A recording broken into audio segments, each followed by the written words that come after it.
I'd always secretly suspected that rich New York City kids acted twice as old as they really were. The 3-year-olds acted 6, the 6-year-olds acted 12, the 12-year-olds partied like they were 24, and each 18-year-old took on a 36-year-old's weariness. Because they had seen the city, they felt they'd seen the world, whereas those of us in the suburbs had simply seen the suburbs. I will admit, I was still somewhat amazed and intimidated by New York City and its complex hugeness. Back home, when I wanted to go somewhere, I jumped in my car and drove there. But the city required the higher math of navigation, factoring in subway grids and bus paths and street maps. So many letters and numbers and names and letter-number combinations and number-name combinations. The basic act of considering a local distance in terms of east, west, north, and south was bizarre to me. Those words I felt should be used to describe coasts or countries, not a place 2 blocks over and 1 block up. Arabella didn't seem fazed. I should say she's 7 years old. Even though she was barely taller than the hydrants, she knew exactly where she was going. Since we were near Central Park, I thought we might be heading for the zoo, or a museum, or a playground. It was a perfect July day, sunny, but with the feeling that God had left the windows open. At the end of the first block, Arabella waited, even though there was a walk sign. I didn't understand, so after a moment she said to me, a little impatiently, "You need to hold my hand when we cross the street." Such a strange thing to hold a 6-year-old's hand, especially a 6-year-old, I guess she's 6, you've only just met. A toddler will grab hold of your finger, and someone your own age will clasp onto your whole hand. But with the 6-year-olds, it's something in between. This acknowledgement that they can't be the ones to take hold, so you have to do all the holding. Folding your hand around theirs, feeling so much bigger and responsible. It's weird, it's scary, it's nice. Neither Arabella nor I said a word, and as soon as we got back to the curb, she pulled away, and I let go until the next curb. "Where are you taking me?" I asked. "I want to try a new Starbucks," she replied. Are you sure you're allowed to go to Starbucks?" "I go there all the time." Elisa told me to call if there was an emergency, but I figured the prospect of undue caffeination didn't really count as one. In fact, Arabella made it seem like going to Starbucks was the most natural thing in the world, so I followed along.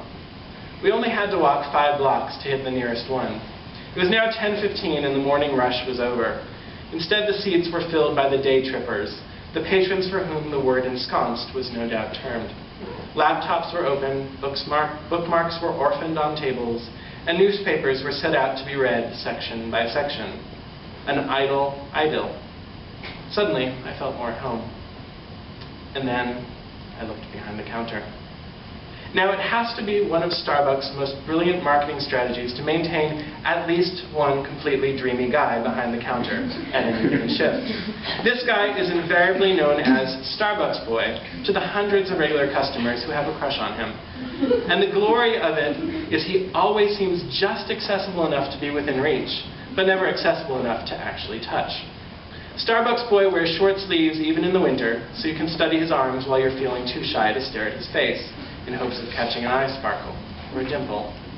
Depending on the location of the Starbucks, you can imagine that the minute he gets off work, he heads off to rehearse some new songs with his band, or surf the big waves, or shoot an indie film. He is, unlike most beautiful people you've ever encountered, friendly. And you honestly believe it's not because that's part of his job. He banters with the counter girls relentlessly, whether it's corn-rode Letitia, corn-fed Barbara, or corn-toed Betty. You listen in on their in-jokes, and then think that the way he says, "Good morning," or "Have a good one," or "Here you go," to you is a little different from the way he says it to anyone else. Or at least that's the hope. The dreamy guy at this Starbucks wasn't working the counter. Instead, he was working a broom behind it, smiling as he swept. At first I didn't get the smile, but then I realized he was listening to the radio, to Nora Jones sliding her voice around the notes. In his own way, he was dancing along. I was so busy not looking but looking that I didn't notice Arabella arrive at the front of the line. "Can I help you?" the counter girl asked. She was about my age, with her hair pulled into a ponytail and her face pulled into a pony front. Suddenly, Arabella became shy. She leaned into me and whispered, I want a vanilla mocha decaf latte but with no mocha. I figured the counter girl had heard, but instead of punching it in, she stared at me. So I said, she'd like a vanilla mocha decaf latte, hold the mocha. You mean like a vanilla steamer? The bored barista asked. No, Arabella shouted. I want a vanilla mocha decaf latte, hold the mocha. One vanilla mocha decaf latte, hold the mocha, the barista repeated. Arabella pulled on my shirt. I leaned down and she whispered, I have my purple cup. She rummaged through the small Hello Kitty purse she brought and pulled it out. I could sense a stop to the sweeping and could imagine Starbucks boy finally noticing me as I said to the counter girl, and would you mind putting it in a purple cup? I'm sorry, we can only refill Starbucks mugs, she said. I looked down to Arabella and saw she was on the verge of an outburst. Come on, I said. The barista looked offended by this plea. I was violating the Starbucks code of customer behavior, but she would be violating the Starbucks code of employee behavior to tell me to piss off, so we were at a standstill. Arabella chimed in with a please, and that's what did it.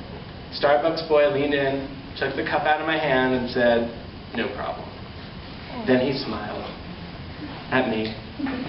The kind of smile that feels like there's a wink attached to it. I ordered a nice chai, then paid with my hard-earned, well, unearned parental dollars. Arabella and I shifted over to the pickup counter where Starbucks boy was already waiting with her vanilla milk.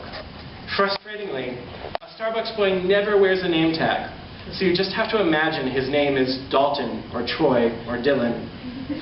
As my Starbucks boy handed Arabella her drink, I observed that he gave her the same smile he gave me. I realized how stupid I was being, thinking his attentions were anything more than routine. Then, when he handed over my drink and our hands accidentally touched, I forgot that realization entirely. Arabella picked out one of the super long straws to sip her milk with, and I drank the minute's worth of liquid that had been given to me with an afternoon's worth of ice cubes. When we were finished, I stole one glance at Starbucks boy, who was making some foam. I almost went up and purchased a mini bundt cake just to get another view. Then I dismissed myself as too silly for words. This was a full conversation in my head. And ushered Arabella, who lost interest in her drink after 6 carefully spaced sips, outside. I proposed a stop at the Central Park Zoo, and she acted like she was humoring me by saying yes. I found myself wanting to impress her, like we were on a date. I rattled off facts about polar bears and penguins, and was excited when she seemed mildly interested. She started asking me the names of each of the animals, not their scientific names, but their proper names, like Freezy or Gertrude. I gave her the answers, making them up as we went along, and it took a good dozen species before Arabella figured out I was kidding. The emu is not named Clifford, she said. Clifford is a dog. Did I say Clifford? I backtracked. I meant Gifford, like Kathy Lee. Who's Kathy Lee? Kathy Lee's the sea otter. Let's go see her. I thought it wouldn't be any problem for us to get back by 2, and because of that I didn't bother to check the clock on my cell phone. I was shocked when I finally saw we only had 25 minutes to get home. You forgot lunch, Arabella said as we headed home. You didn't tell me you were hungry, I replied, and then immediately felt the way any adult feels when he or she picks an argument with a 6-year-old, namely stupid. I was, Arabella said, and that was that. We got back with 3 minutes to spare. Don't worry, Arabella told me as I made her a PB&J sandwich in the kitchen. Manola's always late. I nodded and asked her who Manola was. My French tutor, she replied. Then she asked, do you have a boyfriend? I was about to bitch and moan the usual response, but then I realized who I was talking to. Only in New York, and maybe San Francisco, could a 6-year-old have gaydar.